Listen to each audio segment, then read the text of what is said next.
Universitas PGRI Mahadewa Indonesia. Nah, yang di samping saya, silakan perkenalkan. Saya Putri Risa Putri Intari Dewi, biasa dipanggil Risa. Risa, saat ini sudah semester berapa? Sudah semester 3, baru sih semester 3. Semester 3, tapi sudah menjadi ketua BEM ya.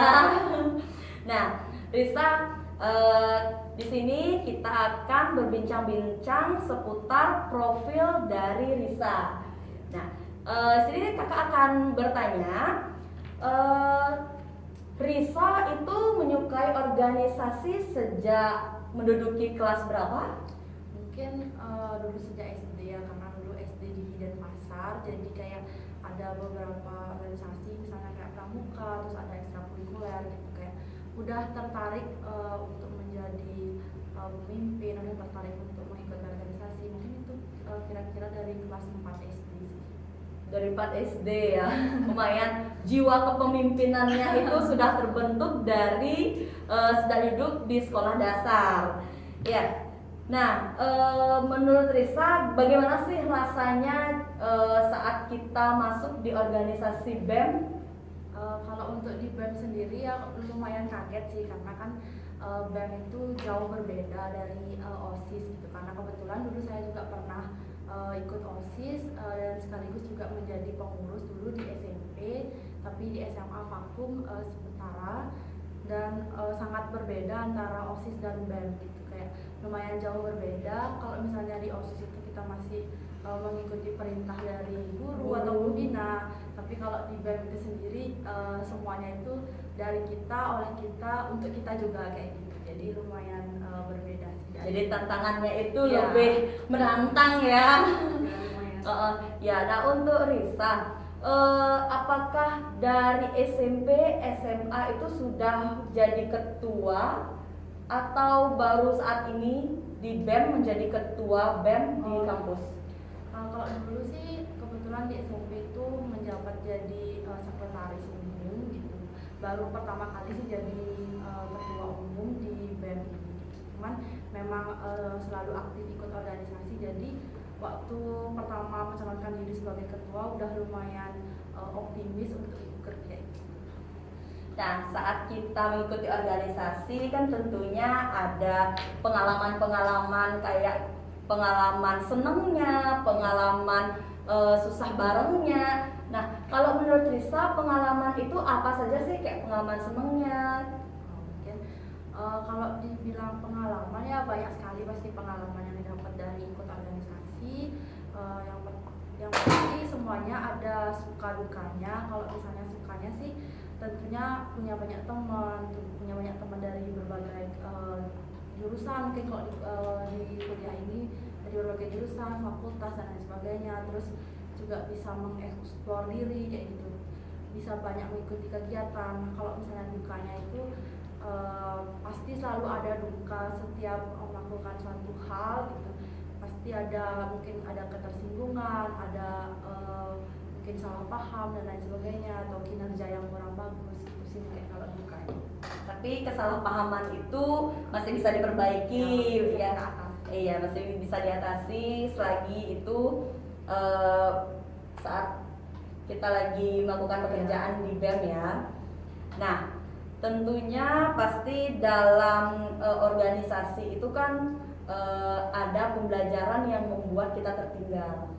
Ya, seperti kita mengikuti organisasi yang kebentur dengan jam pembelajaran kita.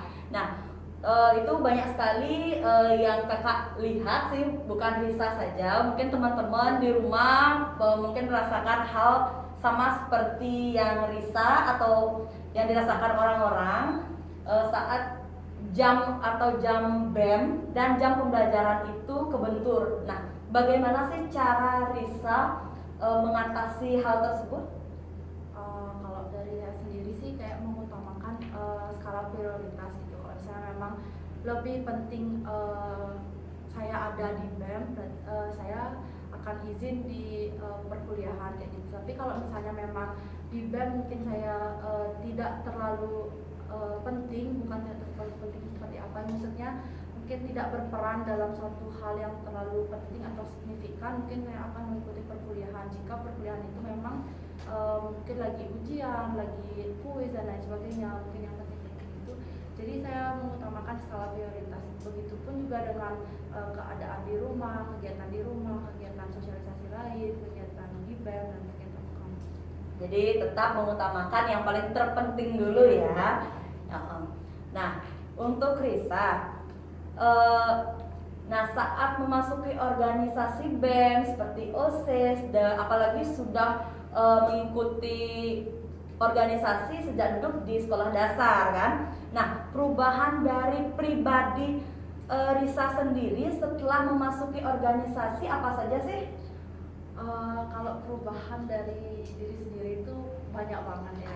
Mungkin yang dulunya selalu egois karena di rumah itu mungkin anak kesayangan gitu, karena cucu pertama dan anak pertama dari kedua belah pihak, kayak dari mama itu anak cucu pertama, dari keluarga papa juga cucu pertama gitu. Mungkin karena biasa dimanjakan ya, jadi apa-apa itu maunya sendiri gitu, pokoknya apapun harus dituruti dan egonya jadi lumayan tinggi gitu. Nah, mungkin itu satu hal yang benar-benar merubah diri saya menjadi lebih baik gitu, karena dalam berorganisasi kan kita belajar teamwork ya, kerjasama gitu. Jadi dimana di situ kita harus sedikit menurunkan ego kita demi kepentingan bersama. Dari situ banyak belajar tentang egois, terus juga dari waktu, karena dulu kayak sering telat, sering ngaret ya kayak gitu ya biasa kan kayak gitu. Jadi dari organisasi itu belajar gimana caranya biar tepat waktu, biar mengatur waktu lebih baik gitu. Mungkin itu sih yang benar-benar sangat-sangat mempengaruhi. Jadi bisa lebih saling menghargai, Ya, lebih disiplin ya, lebih mandiri jadinya tentunya ya.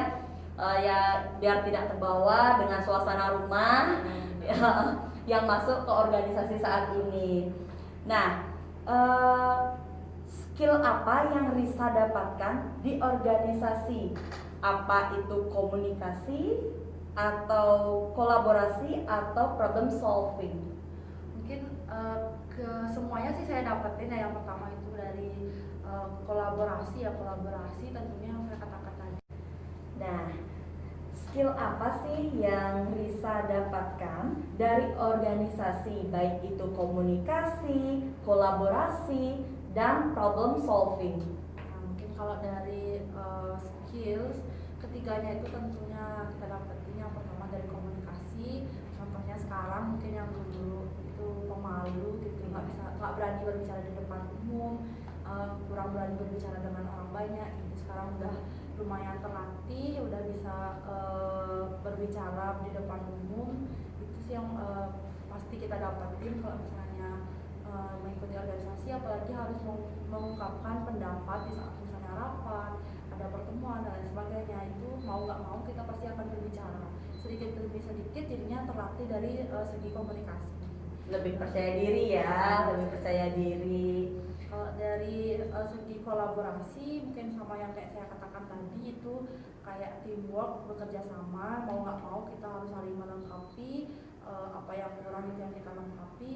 Jadi dari segi kolaborasi pun, skill itu pun pasti kita dapetin kalau misalnya kita benar-benar mengikuti organisasi dengan benar kayak gitu. Selanjutnya dari problem solving, pasti tentunya banyak permasalahan, banyak perdebatan. Dari situ kita belajar gimana caranya memecahkan suatu masalah agar tidak berkelanjutan dan menemukan satu titik yang benar kayak gitu, satu titik yang menuju penyelesaian masalah. Baik. Nah, jadi skill itu semua didapatkan dalam organisasi BEM. Nah, selanjutnya apakah Risa pernah berpikir organisasi yang Risa ikuti selama ini, apakah itu bisa bermanfaat di dunia nyata?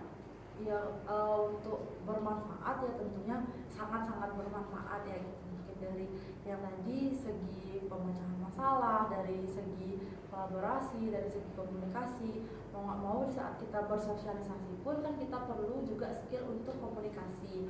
Di saat kita menjalani suatu hal pasti ada suatu permasalahan, dari situ kita bisa menyelesaikan masalah itu juga. Nah, kalau misalnya nanti di dunia kerja pun pasti tidak sedikit yang akan mempertanyakan apakah kamu pernah mengikuti organisasi seperti itu.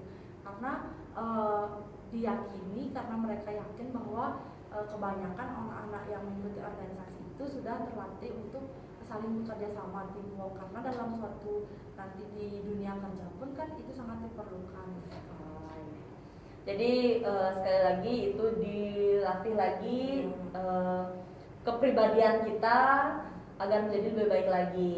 Nah, pertanyaan selanjutnya, saran apa sih yang mau Risa berikan kepada teman-teman yang di rumah yang mau ikut berorganisasi atau yang malas-malasan di rumah, yang istilahnya kayak aduh ngapain sih ikut organisasi kayak gitu, buang-buang waktu deh kayak gitu.